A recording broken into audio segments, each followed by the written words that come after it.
I have some distinct memories of a vacation that we took when I think I must have been about 6 and my older brother was about 10 and my older sister would have been about 12. I think it was a distinct memory because we went on that vacation along with Dad. We went to Southern Nevada and we had some good times. We went swimming in the warm spring. We had Dutch oven cooking out in the Red Rocks and rode the horses and did all the things that you'd want to do. Dad took us over to Hoover Dam with some of my cousins. I remember that. We just had a great time. It was a great vacation. And I think it was kind of special because it was just with him.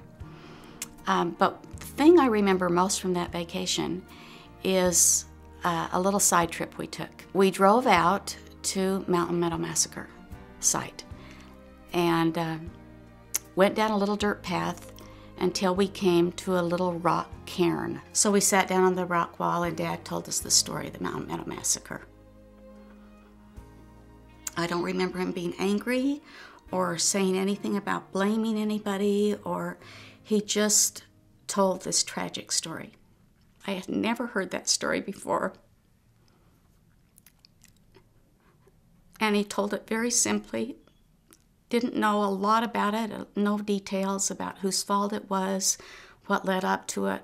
He just told us what happened in that meadow on September 11th, 1857. We walked back, got in the car, and went back to my uncle's house, and the vacation went on. Decades later, that experience with Dad was bookended for me. We had gone down to St. George after conference one fall, and so he and Mother and went down and asked me to go with them. When we were ready to come back to Salt Lake, he turned to the security man, David Sayer, and said, "David, could we leave a little bit early so that I could go by Mountain Meadow? I'd like to see that one more time." And so we drove out there.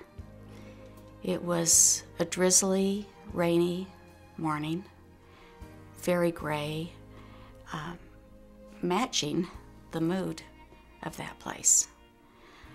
Once again, it was an almost empty valley, but this time there was as he parked the car, we walked down a sidewalk, kind of an asphalted path down to the monument. And instead of the rock cairn, there was a beautiful monument.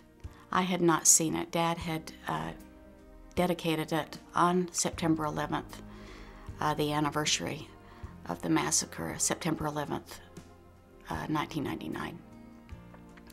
Mother had stayed in the car, and so just the three of us went down, and there was no conversation among us. It was just a time where we walked around the monument and read the inscriptions and thought about that very difficult chapter in our history. Dad always called it the most tragic incident in the history of the church. As I was standing across the monument from him, he had the umbrella over his head and he was looking down and rereading some of the inscriptions, and the tears were rolling down his face. And just under his breath, I heard him say, "We've done everything we can think of. I can't think of anything else we could do." Let go, let God deliver you. Let go, let God. Simple experiences, but things that taught me so much. First thing is that history matters. It matters. Whether it's good or whether it's bad, it matters. And if it's difficult, we face it and we grapple with it and we think about it. And we don't spend our energy blaming or trying to find whose fault it is as much as we spend our energy trying to bring about reconciliation and forgiveness.